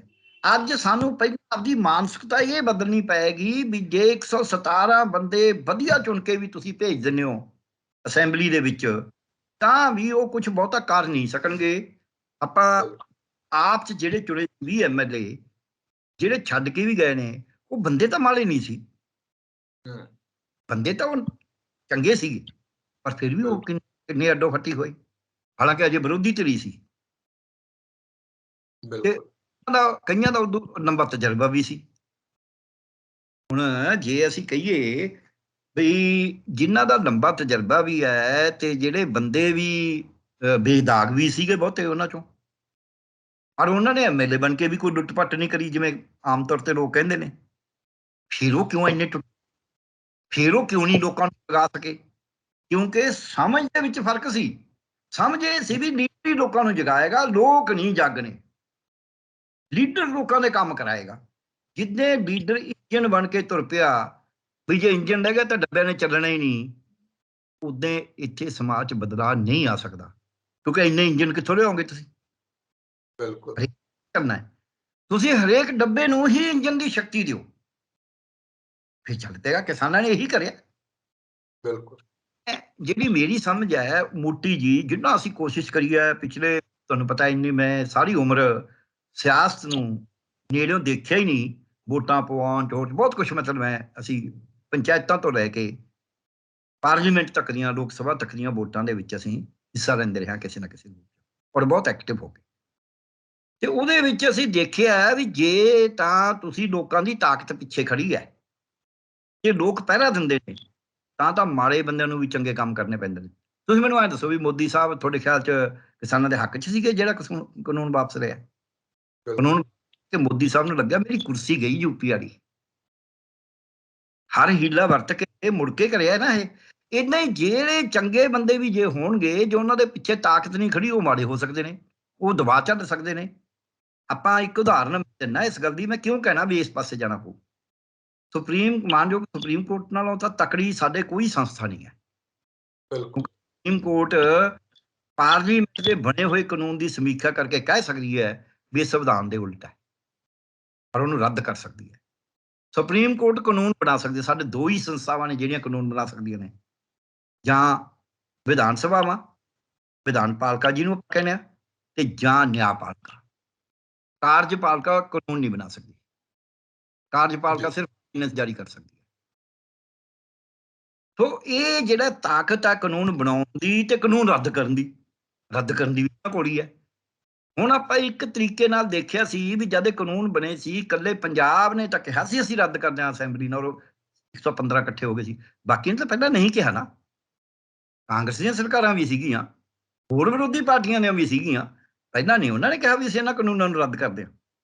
ਬਿਲਕੁਲ ਲੱਗਦਾ ਕਿਉਂ? ਕਿਉਂਕਿ ਪੰਜਾਬ 'ਚ ਦਬਾਅ ਸੀ। ਉਹ ਦਬਾਅ ਦੇ ਕਾਰਨ ਉਹਨਾਂ ਨੂੰ ਕਹਿਣਾ ਪਿਆ। ਸੋ ਇਸ ਕਰਕੇ ਜੇ ਲੋਕਾਂ ਦਾ ਦਬਾਅ ਨਹੀਂ ਹੋਏਗਾ ਤਾਂ ਅਸੀਂ ਜਿਹੜੇ ਮਰਜ਼ੀ ਚੰਗੇ ਪਹਿਲੀ ਗੱਲ ਤਾਂ ਚੰਗੇ ਬੰਦੇ ਦੀ ਡੈਫੀਨੇਸ਼ਨ ਕੀ ਹੈ? ਜੇ ਬੰਦੇ ਨੂੰ ਕੰਮ ਨਹੀਂ ਆਉਂਦਾ ਤੇ ਉਹ ਕਹਿੰਦਾ ਜੀ ਇਹ ਬੰਦਾ ਚੰਗਾ ਹੈ। ਮੈਨੂੰ ਕੋਈ ਬੰਦਾ ਕਹੇ ਵੀ ਪਿਆਰਾ ਲਾਲ ਗਰਗ ਬੜਾ ਚੰਗਾ ਹੈ, ਪਰ ਮੈਨੂੰ ਤਾਂ ਗੱਡੀ ਚਲਾਣੀ ਨਹੀਂ ਆਉਂਦੀ, ਨਾ ਮੈਨੂੰ ਸਕੂਟਰ ਚਲਾਉਣਾ ਆਉਂਦਾ, ਉਹ ਮੇਰੇ ਪਿੱਛੇ ਸਕੂਟਰ ਤੇ ਕਿਉਂ ਸਵਾਰੀ ਕਰੇਗਾ? ਮੈਨੂੰ ਕਿਉਂ ਕਿਸੇ ਉਸ ਕਾਰ 'ਚ ਬੈਠੇਗਾ ਜਿਹੜੀ ਤੇ ਮੇਰੇ ਵਰਗਾ ਸਟੀਅਰਿੰਗ ਤੇ ਬੈਠਾ ਹੈ, ਜਿਹਨੂੰ ਇਹੀ ਨਹੀਂ ਪਤਾ ਵੀ ਇਹ ਸੱਜੇ ਮੋੜਨਾ ਕਿ ਖੱਬੇ ਮੋੜਨਾ। ਸਹੀ ਸਮਝ? ਗੱਲ ਹੈ। ਸੋ ਇਸ ਕਰਕੇ ਜਿਹੜਾ ਉਹਦਾ ਸਮਝ ਹੋਣੀ ਹੈ ਜਿਹੜੀ, ਉਹ ਵੀ ਬਹੁਤ ਜ਼ਰੂਰੀ ਹੈ। ਜੇ ਉਹ ਸਮਝ ਦੇ ਵਿੱਚ ਮੈਂ ਤੁਹਾਨੂੰ ਇੱਕ ਇਹਦੀ ਉਦਾਹਰਨ ਦਿੰਦਾ, ਬਹੁਤ ਬੁਰੀ ਲੱਗਦੀ ਹੈ ਬਾਰ-ਬਾਰ ਮੈਂ ਕਹਿਣਾ ਜਦ। ਸਿੱਖਿਆ ਮਹਿਕਮਾ ਹੁਣ ਜਿਹੜੇ ਵਜ਼ੀਰ ਕੋਲ ਹੈ, ਉਹ ਵਜ਼ੀਰ ਤੇ ਕੋਈ ਉਂਗਲ ਉਠਾ ਸਕਦਾ ਹੈ? ਅਜੇ ਤੱਕ ਕੋਈ ਨਹੀਂ ਉਠਾ ਸਕਦਾ ਨਾ। ਉਹਦੀ ਕਮਿਟਮੈਂਟ ਤੇ ਕਿਸੇ ਨੂੰ ਕੋਈ ਸ਼ੱਕ ਹੈ? ਕੋਈ ਸ਼ੱਕ ਨਹੀਂ। ਉਹਦੀ ਇਮਾਨਦਾਰੀ ਤੇ ਕੋਈ ਸ਼ੱਕ ਹੈ?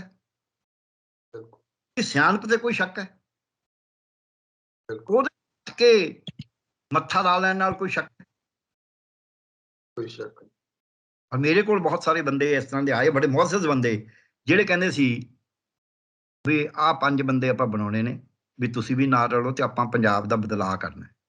ਉਹਨਾਂ ਚੋਂ ਗਿਣਿਆ ਜਾਂਦਾ ਸੀ ਜਿਹੜੇ 2 ਬੰਦੇ ਕਾਂਗਰਸ ਦੇ ਵਿੱਚ ਸਿਰਕੱਢ ਨੇਤਾ ਨੇ, ਇਹ ਮੰਨਿਆ ਜਾਂਦਾ ਸੀ। ਔਰ ਉਹਨਾਂ 'ਚ ਇਸ ਨੂੰ ਜਿਹੜੇ ਸਾਡੇ ਸਿੱਖਿਆ ਮੰਤਰੀ ਨੇ, ਇਹਨੂੰ ਆਮ ਜਿਹੜੇ ਚੰਗੇ ਪੰਜਾਬ ਦਾ ਭਲਾ ਚਾਹੁਣ ਵਾਲੇ ਨੇ, ਉਹ ਸਮਝਦੇ ਸੀ ਵੀ ਹਾਂ ਇਹ ਕਰੰਟ ਹੈ ਇਹਨਾਂ 'ਚ ਕੋਈ। ਪ੍ਰਗਟ ਸਿੰਘ। ਪ੍ਰਗਟ ਸਿੰਘ ਕਰੰਟ, ਮੈਂ ਕਹਿਦਾ ਵੀ ਕਰੰਟ ਹੈ। ਤੇ ਆ ਜਿਹੜਾ ਵਿਧਾਨ ਸਭਾ 'ਚ ਪੰਜਾਬੀ ਭਾਸ਼ਾ, ਪੰਜਾਬੀ 'ਚ ਹੋਰ ਭਾਸ਼ਾਵਾਂ ਸਿੱਖਣ ਦਾ ਜਿਹੜਾ ਕਾਨੂੰਨ 2008 ਹੈ, ਉਹ 'ਚ ਜਿਹੜੀ ਤਰਮੀਮ ਕਰੀ ਹੈ, ਉਹ ਰੌਲਾ ਕਿਉਂ ਪਿਆ ਸੀ? ਰੌਲਾ ਪਿਆ ਸੀ ਕਿ ਕੇਂਦਰ ਨੇ ਪੰਜਾਬੀ ਨੂੰ ਗੌਣ ਵਿਸ਼ਾ ਬਣਾਤਾ, ਮਾਈਨਰ ਸਬਜੈਕਟ ਬਣਾਤਾ। ਦੂਜਾ, ਕੇਂਦਰ ਨੇ ਬਣਾਤਾ ਕੋਈ ਪੜ੍ਹੇ ਜਾਂ ਨਾ ਪੜ੍ਹੇ, ਪੰਜਾਬੀ ਪੜ੍ਹਨਾ ਜ਼ਰੂਰੀ ਨਹੀਂ ਹੈ। ਇਹਨਾਂ ਨੇ ਆਪਦੇ ਕਾਨੂੰਨ 'ਚ ਤਰਮੀਮ ਕਰਤੀ, ਉਹਦੇ ਨਾਲ ਗੌਣ ਵਿਸ਼ਾ ਕਿਵੇਂ ਹਟ ਗਿਆ? ਗੌਣ ਵਿਸ਼ਾ ਤਾਂ ਕੇਂਦਰ ਨੇ ਬਣਾਇਆ, ਸੀ ਬਣਾਇਆ। ਦੂਜੀ ਗੱਲ, ਇਹਨਾਂ ਨੇ ਕਹਿਤਾ ਵੀ ਤੁਹਾਨੂੰ ਪੰਜਾਬੀ ਜ਼ਰੂਰ ਪੜ੍ਹਨੀ ਪਊਗੀ। CBSE ਦਾ ਕਾਨੂੰਨ ਕਹਿੰਦਾ ਵੀ ਪੜ੍ਹਨ ਦੀ ਲੋੜ ਨਹੀਂ। ਸੰਵਿਧਾਨ ਦੇ ਵਿੱਚ ਜਿਹੜਾ ਸਾਂਝੀ ਸੂਚੀ ਦਾ ਵਿਸ਼ਾ ਹੈ, ਉਹਦੇ ਜਿਹੜਾ ਕਾਨੂੰਨ ਕੇਂਦਰ ਨੇ ਬਣਾਤਾ, ਜੇ ਇਹਦਾ ਕਾਨੂੰਨ ਉਹਦੇ ਉਲਟਾ ਆਪ ਹੀ ਰੱਦ ਹੋ ਜਾਂਦਾ ਹੈ। ਸੋ ਇਹ ਕਹੀ ਜਾਣ ਵੀ ਇੱਥੇ ਅਸੀਂ ਕਹਾਂਗੇ ਵੀ ਜ਼ਰੂਰੀ ਕਰੋ, ਤੁਸੀਂ ਜ਼ਰੂਰੀ ਪੰਜਾਬੀ ਪੜ੍ਹਾਓ, ਉਹ ਨਾ ਪੜ੍ਹਾਉਣ, ਕੱਲ ਨੂੰ ਕੋਰਟ 'ਚ ਕੇਸ ਜਾ ਰਹੇ ਤਾਂ ਸਰਕਾਰ ਬੁਰੀ ਤਰ੍ਹਾਂ ਹਾਰੂਗੀ। ਫਿਰ ਅਸੀਂ ਉਹ ਤਰਮੀਮਾਂ ਕਰਕੇ ਕੀ ਕੱਢਿਆ? ਹੁਣ ਉੱਥੇ ਕਰਨ ਦੀ ਕੀ ਲੋੜ ਸੀ? ਜਿਹੜਾ ਸੌਖਾ ਸੀ ਸਾਰਾ ਪਾਸ, ਜਿੰਨੇ ਨਹੀਂ ਪਾਸ ਹੋਣਾ ਸੀ। ਇਹ ਵੀ ਕਿ ਜੀ ਪਹਿਲੀ ਗੱਲ ਇਹ ਹੈ CBSE, ਕਿਉਂਕਿ CBSE ਨੇ ਤਾਂ ਰੂਲ ਹੀ ਬਣਾਏ ਨੇ ਨਾ। ਕੇਂਦਰ ਦੇ ਸਿੱਖਿਆ ਵਜ਼ੀਰ ਨੂੰ ਕਹਿਣਾ ਕਿ ਇਹ ਜਿੱਥੇ ਪਹਿਲਾ ਵਿਸ਼ੇ ਦੇ ਵਿੱਚ ਹਿੰਦੀ B ਕੋਰਸ ਤੇ ਅੰਗਰੇਜ਼ੀ ਲਿਟਰੇਚਰ ਐਂਡ ਅੰਗਰੇਜ਼ੀ ਲਿਖਿਆ ਹੈ, ਉੱਥੇ ਨਾਲ ਸਾਡੀਆਂ ਭਾਸ਼ਾਵਾਂ ਵੀ ਪਾਓ, ਬਾਕੀ ਦੀਆਂ ਥੱਲੇ ਵੀ ਬਾਕੀ ਦੀਆਂ ਪਾਓ। ਇਹ ਤਾਂ ਕੋਈ ਔਖਾ ਕੰਮ ਨਹੀਂ ਸੀ ਵੀ ਇਹ ਪਾਓ, ਨਹੀਂ ਤੁਸੀਂ ਸਾਨੂੰ ਥੱਲੇ ਲਾ ਲਿਆ 2 ਨੰਬਰ 'ਤੇ ਪਾ ਕੇ। ਫਿਰ ਇਦੋਂ ਅੱਗੇ ਵੀ ਜਿਵੇਂ ਉਹਨਾਂ ਦਾ ਇਮਤਿਹਾਨ ਹੋਣਾ, ਉਵੇਂ ਜਿਵੇਂ ਇਹਨਾਂ ਦਾ ਇਮਤਿਹਾਨ ਹੋਊ। ਜਿਵੇਂ ਉਹਨਾਂ 'ਚੋਂ ਜਿੰਨਾ ਕੁ ਪਾਸ ਨੰਬਰ ਚਾਹੀਦੇ ਨੇ, ਉਨੇ ਕੀ ਇਹਨਾਂ 'ਚ ਹੀ ਚਾਹੀਦੇ ਨੇ। ਬਿਲਕੁਲ। ਫਿਰ ਤੀਜਾ ਇਹ ਕਰਨਾ ਸੀ ਕਿ ਜਿਹੜੀਆਂ ਸੂਬੇ ਨੇ ਜਿੱਥੇ ਦੀ ਉਹ ਭਾਸ਼ਾ ਹੈ, ਉੱਥੇ ਦੇ ਸਕੂਲਾਂ 'ਚ ਕਹੋ ਵੀ ਉੱਥੇ ਇਹ ਭਾਸ਼ਾ ਪੜ੍ਹਨੀ ਜ਼ਰੂਰੀ ਹੈ। ਪੰਜਾਬ 'ਚ ਪੰਜਾਬੀ, ਬੰਗਾਲ 'ਚ ਬੰਗਾਲੀ, ਮਦਰਾਸ 'ਚ ਤਾਮਿਲ ਹੈ, ਤਾਮਿਲਨਾਡੂ 'ਚ, ਤੇ ਕਰਨਾਟਕ 'ਚ ਕੰਨੜਾ, ਕੇਰਲਾ 'ਚ ਮਲਿਆਲਮ। ਇਹ ਭਾਸ਼ਾ ਪੜ੍ਹਨੀ ਜ਼ਰੂਰੀ ਹੈ। ਗੁਜਰਾਤ ਗੁਜਰਾਤੀ, ਉੜੀਸਾ 'ਚ ਉੜੀਆ। ਸੋ ਜਿੰਨਾ ਚਿਰ ਤੁਸੀਂ ਇਹ 3-4 ਗੱਲਾਂ ਨਹੀਂ ਕਹਿੰਦੇ ਵੀ ਆਹ ਜ਼ਰੂਰੀ ਹੈ, ਉਹ ਤਾਂ ਕੇਂਦਰ ਦਾ ਕਾਨੂੰਨ, ਤਾਂ ਤੁਸੀਂ ਕੇਂਦਰ ਨੂੰ ਤਾਂ ਕਿਹਾ ਹੀ ਨਹੀਂ ਕੁਛ। ਜਿਹੜਾ ਮਸਲਾ ਸੀ ਸ਼ੁਰੂ ਬਣ ਕੇ ਉਹ ਦਬ ਗਿਆ। ਸੋ ਗੌਣ ਵਿਸ਼ਾ ਤਾਂ ਉੱਥੇ ਹੀ ਖੜਾ ਹੈ। ਸੋ ਮੈਂ ਤਾਂ ਕਹਿਣਾ ਵੀ ਸਾਡੇ ਜਿਹੜੀ ਲੋੜ ਹੈ, ਜਿਹੜਾ ਲੋਕਾਂ ਨੂੰ ਇਹ ਵਿਸ਼ਵਾਸ ਹੈ ਵੀ ਅਸੀਂ ਚੰਗੇ ਬੰਦੇ ਚੁਣਾਂਗੇ ਜੀ, ਉਹ ਐਂ ਕਰ ਦੇਣਗੇ ਜੀ, ਉਹਦੇ ਵਿੱਚ ਉਹਨਾਂ ਨੂੰ ਸਮਝਣਾ ਵੀ ਪੈਂਦਾ। ਸਾਡੀ ਅਫਸਰਸ਼ਾਹੀ ਵੀ ਉਹੀ ਜਿਹੀ ਹੋ ਗਈ, ਸਾਡੇ ਜਿਹੜੇ ਕਿੱਤਾ ਮਾਰ ਵੀ ਉਹੀ ਜਿਹੇ ਹੋ ਗਏ। ਹੁਣ ਉਹ ਹਟਣਗੇ ਕਿਵੇਂ? ਇੱਕ ਮੂਵਮੈਂਟ ਚੱਲੀ ਜਾ ਰਹੀ ਹੈ ਪੰਜਾਬੀ ਦੀ, ਫਿਰ ਉਹਨਾਂ ਨੂੰ ਪੜ੍ਹਨਾ ਪਊ। ਗੱਲ ਕੀ ਹੈ, ਅਸੀਂ ਤਾਂ ਕਾਨੂੰਨ ਵੀ ਬਦਲਤਾ ਯਾਰ, ਇਹ ਮੂਵਮੈਂਟ ਫਿਰ ਚੱਲੀ ਜਾਂਦੀ ਹੈ। ਫਿਰ ਉਹ ਅਫਸਰਾਂ ਨੂੰ ਮਜਬੂਰੀ 'ਚ ਪੜ੍ਹਨਾ ਪਊਗਾ। ਜੇ ਉਹ ਨਹੀਂ ਪੜ੍ਹਨਗੇ ਤਾਂ ਜਿਹੜੀ ਉਹ ਲਹਿਰ ਹੋਈ, ਉਹ ਜਾ ਕੇ ਦੱਸਣਗੇ ਵੀ ਆਹ ਲਿਖਿਆ, ਆਹ ਦੇਖ ਲਓ CBSE ਨੇ ਕੀ ਲਿਖਿਆ, ਇਹਨੂੰ ਬਦਲਵਾਓ। ਬਿਲਕੁਲ। ਨਹੀਂ ਤਾਂ ਉਹ ਕਹਿੰਦੇ ਹਰਸਿੱਧ ਜੀ ਬਹੁਤ ਵਧੀਆ ਕਰਤਾ। ਸੋ ਮੈਂ ਤਾਂ ਕਹਿਣਾ, ਤੁਸੀਂ ਚਾਹੇ ਕਿਸੇ ਮਾਫੀਆ ਦੀ ਗੱਲ ਲੈ ਲਓ, ਚਾਹੇ ਤੁਸੀਂ। ਸੋ ਪੰਜਾਬ ਦੇ ਵਿੱਚ ਇਹਦੇ ਖਜ਼ਾਨਾ ਭਰਨ ਦੀ ਗੱਲ ਹੈ। ਖਜ਼ਾਨਾ ਭਰਨ ਦੀ ਗੱਲ 'ਚ ਵੀ ਇਹੀ ਆਊਗਾ। ਨਸ਼ੇ ਬਿਲਕੁਲ ਨਸ਼ਿਆਂ ਦੇ ਉੱਤੇ ਰੌਲਾ ਪੈਂਦਾ ਨਾ ਪੰਜਾਬ ਦਾ। ਜਿਹੜੀ ਸਿਆਸਤ, ਆਪਾਂ ਸਿਆਸਤ ਕਿਉਂ ਕਹਿੰਦੇ ਹਾਂ, ਮੇਰੀ ਬੇਨਤੀ ਇੰਨੀ ਹੈ, ਮੈਂ ਤੁਹਾਡੇ ਸਵਾਲ ਦਾ ਹੁਣੇ ਜਵਾਬ ਨਾ 1 ਮਿੰਟ। ਸਿਆਸਤ 'ਚ ਆਪਾਂ ਇਸ ਕਰਕੇ ਕਹਿੰਦੇ ਹਾਂ ਵੀ ਲੋਕ ਸਿਆਸਤ ਤੋਂ ਬਿਨਾਂ ਬਦਲਾਅ ਨਹੀਂ ਹੁੰਦਾ। ਆਪਾਂ ਬਦਲਾਅ ਕੀ ਬਦਲਾਅ ਕਰਨਾ ਹੈ? ਲੋਕਾਂ ਨੂੰ ਰੁਜ਼ਗਾਰ ਮਿਲੇ, ਨਸ਼ੇ ਖਤਮ ਹੋਣ ਪੰਜਾਬ 'ਚ, ਮਾਫੀਆ ਰਾਜ ਖਤਮ ਹੋਵੇ ਪੰਜਾਬ 'ਚ, ਸਿੱਖਿਆ ਦਾ ਸੁਧਾਰ ਹੋਵੇ, ਸਿਹਤ ਦਾ ਸੁਧਾਰ ਹੋਵੇ, ਸਾਡਾ ਪਾਣੀ ਖਰਾਬ ਨਾ ਹੋਵੇ, ਸਾਡੀ ਖੇਤੀ ਖਰਾਬ ਨਾ ਹੋਵੇ। ਇਹੀ ਮੰਗਦੇ ਆ ਨਾ। ਭ੍ਰਿਸ਼ਟਾਚਾਰ ਖਤਮ ਹੋਵੇ, ਸੁਧਾਰ ਤਾਂ ਇਹੀ ਮੰਗਦੇ ਆ ਨਾ ਆਪਾਂ। ਇਹ ਸੁਧਾਰ ਕਰਨੇ ਕਿਹਨੇ? ਲੈਜਿਸਲੇਚਰ ਨੇ, ਜਾਣੀ ਕਿ ਵਿਧਾਨ ਪਾਲਿਕਾ ਨੇ। ਪਰ ਵਿਧਾਨ ਪਾਲਿਕਾ ਤਾਂ ਕਰੂ, ਉਹਦੇ ਨਾਲ ਇੱਕ ਇਹ ਹੈਗੀ ਆ ਆਪਣੀ ਕਾਰਜਪਾਲਿਕਾ, ਉਹਦੇ ਨਾਲ ਇੱਕ ਨਿਆਂਪਾਲਿਕਾ ਹੈ।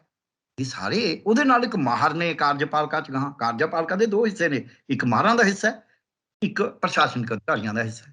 ਉਹ ਦੋਹਾਂ ਦੀ ਆਪਸ 'ਚ ਟੱਕਰ ਰਹਿੰਦੀ ਹੈ, ਜਾਂ ਉਹਨਾਂ ਨੂੰ ਕਿੰਨਾ ਗਿਆਨ ਹੈ। ਸੋ ਆਪਾਂ ਕੋਈ ਹਵਾ 'ਚ ਨਹੀਂ ਗੱਲਾਂ ਕਰ ਰਹੇ। ਇਹ ਕੋਈ ਐਂ ਕਰਦੀ ਨਹੀਂ ਆ ਵੀ ਆਪਾਂ ਬਸ ਮੱਝ ਚੋਣੀ ਹੈ ਤੇ ਦੁੱਧ ਆਪਦਾ ਡੇਅਰੀ 'ਚ ਪਾਇਆ ਹੋਣਾ। ਇਹਦੇ ਤੁਹਾਨੂੰ ਇਹ ਪਾਸੇ ਦੇਖ ਕੇ ਰੱਖਣੇ ਪੈਣਗੇ। ਜੇ ਅਸੀਂ ਉਹ ਪਾਸੇ ਨਹੀਂ ਦੇਖਾਂਗੇ ਫਿਰ ਝਗੜਾ ਪੈ ਜਾਊ। ਸੋ ਇਸ ਕਰਕੇ ਅੱਜ ਲੋੜ ਇਸ ਗੱਲ ਦੀ ਹੈ। ਬਲਵੀਰ ਸਿੰਘ ਰਾਜੇਵਾਲ ਜੀ ਠੀਕ ਕਹਿੰਦੇ ਨੇ। ਉਹ ਕਹਿੰਦੇ ਨੇ ਅਸੀਂ ਕਰ ਰਹੇ ਹਾਂ, ਔਰ ਮੈਨੂੰ ਇਹ ਵੀ ਯਕੀਨ ਹੈ ਵੀ ਅਜੇ ਤਾਂ ਅੰਦੋਲਨ ਨੇ ਚੱਲਣਾ ਹੀ ਆ, ਕਿਉਂਕਿ 1 ਤਰੀਕ ਨੂੰ, ਜਦ ਤੱਕ ਇਹ 30 ਨੂੰ ਜਾਂ 1 ਨੂੰ ਜੋ ਵੀ ਹੁੰਦਾ ਹੈ, ਉਦੋਂ ਤੱਕ ਨੋਟੀਫਿਕੇਸ਼ਨ ਨਹੀਂ ਆਉਂਦੀ, ਉਦੋਂ ਤੱਕ ਤਾਂ ਅੰਦੋਲਨ ਵਾਪਸ ਲੈਣ ਦਾ ਮਤਲਬ ਹੀ ਕੋਈ ਨਹੀਂ ਨਾ। ਕਿਉਂਕਿ ਉਹ ਤਾਂ ਇਹਨਾਂ ਦਾ ਇਹ ਸੀ ਵੀ ਕਾਨੂੰਨ ਵਾਪਸ ਦੀ ਚਿੱਠੀ ਲੈ ਕੇ ਤਾਂ ਹੀ ਆਵਾਂ। ਉਦੋਂ ਅਗਲਾ ਐਮਐਸਪੀ ਆ, ਹੋਰ ਆ, ਉਹਦੇ ਤੇ ਕੀ ਕਰਦੇ ਨੇ? ਲਖੀਮਪੁਰ ਖੇੜੀ ਵਾਲਾ ਮਾਮਲਾ ਹੈ, ਕੇਸ ਹੋਏ ਨੇ, ਉਹਨਾਂ ਤੇ ਕਿਸਾਨ ਮੋਰਚਾ, ਸੰਯੁਕਤ ਕਿਸਾਨ ਮੋਰਚਾ ਕੀ ਫੈਸਲਾ ਲੈਂਦਾ ਉਹ ਤਾਂ ਸਮਾਂ ਦੱਸੇਗਾ। ਪਰ ਅੱਜ ਜਿਹੜੀ ਲੋੜ ਹੈ ਸਾਨੂੰ ਪੰਜਾਬ 'ਚ, ਪੰਜਾਬ ਇੱਕ ਤਰੀਕਾ ਹੈਗਾ।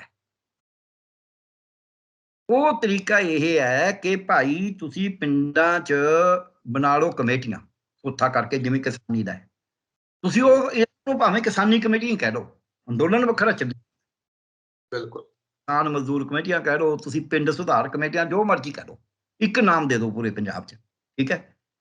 ਉਹ ਜਾਂ ਪਿੰਡ ਵਿਕਾਸ ਕਮੇਟੀ ਕਹਿ ਦਿਓ, ਦੂਜੇ ਪਾਸੇ ਵਾਰਡ ਵਿਕਾਸ ਕਮੇਟੀ ਕਹਿ ਦਿਓ ਸ਼ਹਿਰਾਂ 'ਚ। ਉਹ ਜਿਹੜੀ ਕਮੇਟੀ ਹੈ ਸਿਆਸਤਦਾਨਾਂ ਨੂੰ ਜਾਂ ਉਹਨਾਂ ਦੇ ਜਿਹੜੇ ਨਾਲ ਦੇ ਆਉਂਦੇ ਨੇ ਤੁਹਾਡੇ ਪਿੰਡਾਂ 'ਚ, ਉਹਨਾਂ ਨੂੰ ਕਹੋ ਜੀ ਆਹ ਸਾਂਝੀ ਥਾਂ ਹੈ, ਇੱਥੇ ਖੜ ਕੇ ਤੁਸੀਂ ਕਰੋ ਆਪਣੀ ਗੱਲ, ਕੀ ਕਰੋਗੇ, ਮਸਲਿਆਂ ਦਾ ਹੱਲ ਕਿਵੇਂ ਕਰੋਗੇ, ਤੇ ਅਸੀਂ ਤੁਹਾਨੂੰ ਲਿਖ ਕੇ ਦਿੰਦੇ ਹਾਂ ਸਵਾਲ, ਸਾਨੂੰ ਲਿਖ ਕੇ ਇਹਨਾਂ ਦਾ ਜਵਾਬ ਦਿਓ।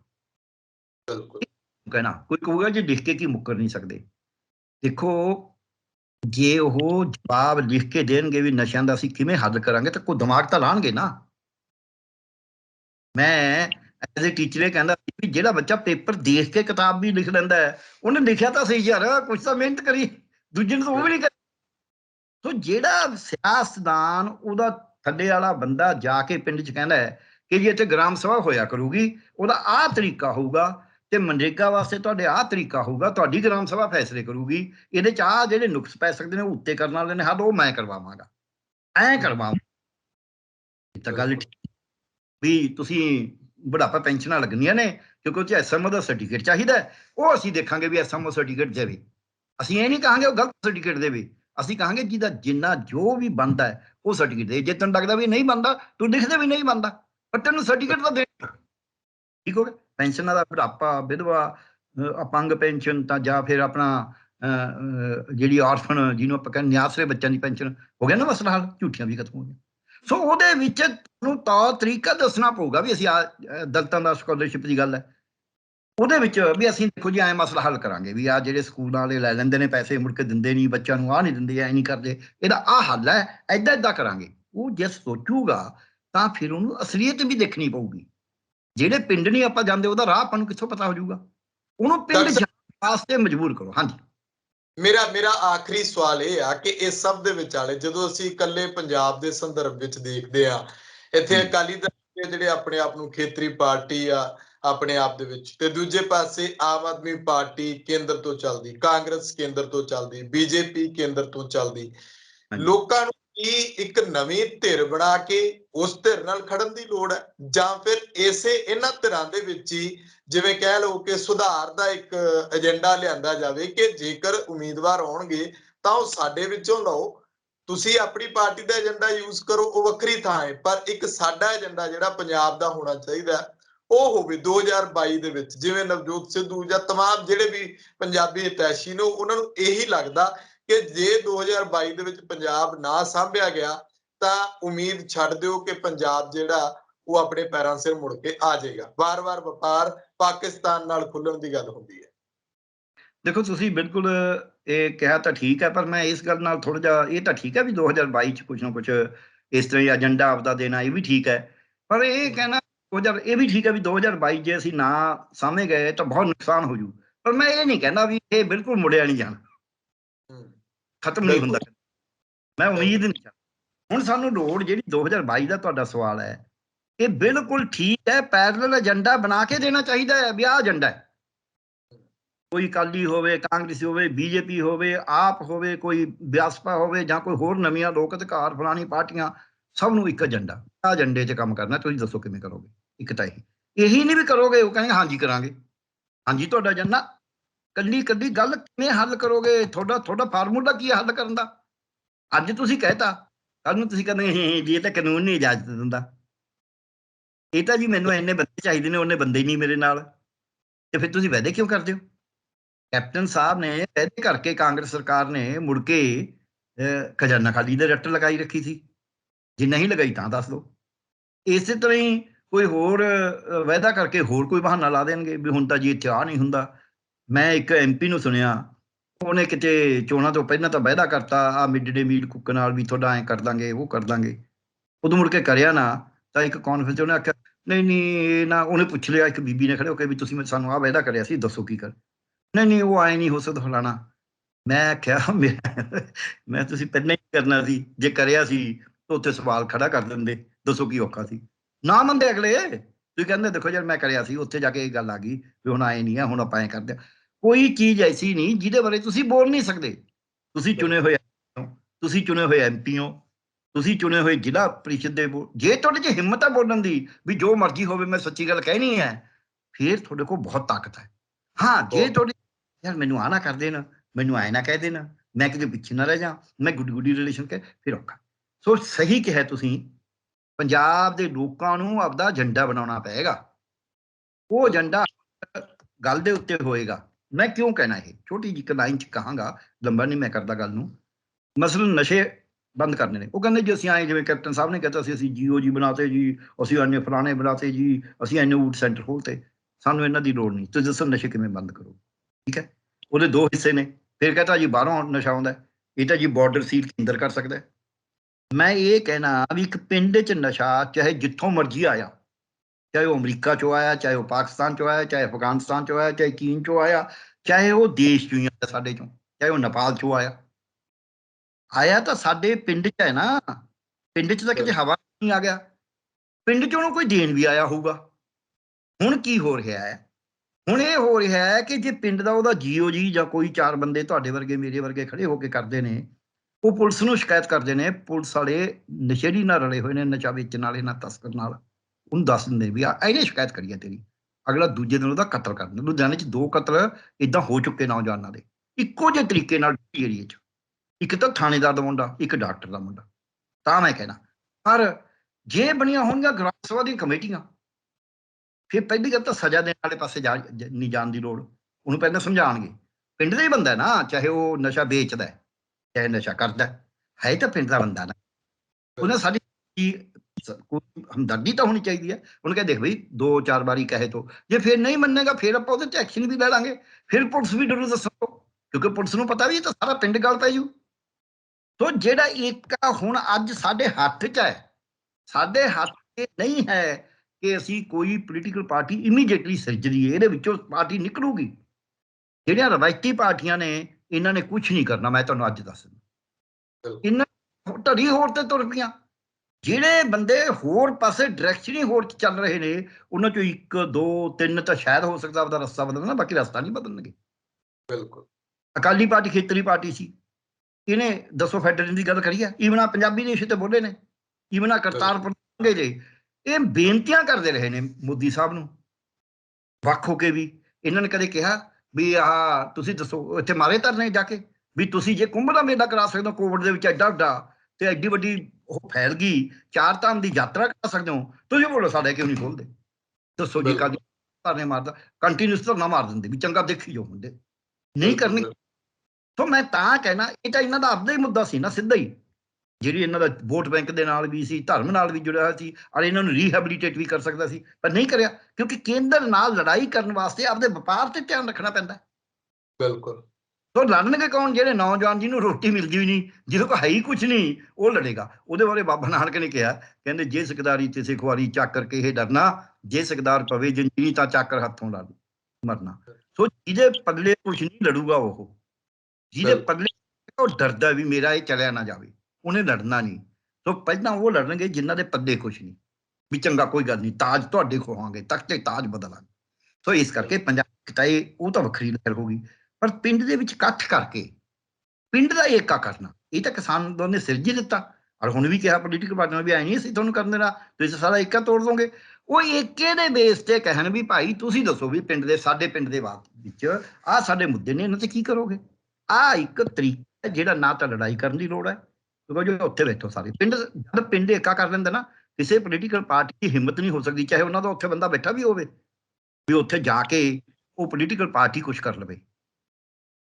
ਉਹਦੇ ਵਿੱਚ ਕੀ ਹੈ, ਪਿੰਡ ਏਕਾ ਕਰੇ, ਇਕੱਠ ਕਰਕੇ ਗੱਲ ਕਰੇ, ਐਵੇਂ ਨਹੀਂ ਬੁੱਕਲ ਚੋੜ ਪੰਨਾ ਵੀ ਚਾਰ ਬੰਦੇ ਮੂੰਹੀ ਚੌਧਰੀ ਹੋ ਕੇ ਜੋ ਮਰਜ਼ੀ ਕਰੀ ਜਾਣ। ਇਕੱਠ ਕਰਕੇ ਫੈਸਲੇ ਜਿਹੜੇ ਵੀ ਆਉਣ ਦਾ ਭਾਈ, ਉਹ ਦਰਵਾਜ਼ੇ 'ਚ ਜਾਂ ਉਹ ਚੌਥਰੇ ਤੇ ਜਾਂ ਉਹ ਫਲਾਣੀ ਥਾਂ ਤੇ ਇਕੱਠ ਹੋਊਗਾ, ਤੁਸੀਂ ਆਪਦੀ ਗੱਲ ਕਹਿ ਦਿਓ, ਜਿਹਨੇ ਆਉਣਾ ਹੋਊ ਆਊ, ਜਿਹਨੇ ਸੁਣਨਾ ਉਹ ਸੁਣੂ। ਆਹ ਸਾਡੇ ਬੰਦੇ ਟਿੱਕੇ ਹੋਏ ਨੇ, ਇਹ ਤੁਹਾਨੂੰ ਲਿਖ ਕੇ ਸਵਾਲ ਦੇਣਗੇ, ਤੁਸੀਂ ਲਿਖ ਕੇ ਇਹਨਾਂ ਦਾ ਜਵਾਬ ਦਿਓਗੇ, ਇਕੱਲਾ ਜਵਾਬ। ਉਹਦੇ ਨਾਲ ਜਿਹੜਾ ਕੋਈ ਚੁਣਿਆ ਜਾਣਾ ਉਹ ਵੀ ਸਿਆਣਾ ਹੋਊ, ਜਿਹੜੇ ਉਹਦੇ ਥੱਲੇ ਉਹ ਵੀ ਸਿਆਣੇ ਹੋਣਗੇ, ਜਿਹੜੇ ਸਵਾਲ ਪੁੱਛਣ ਵਾਲੇ ਨੇ ਉਹ ਵੀ ਸਿਆਣੇ ਹੋਣਗੇ।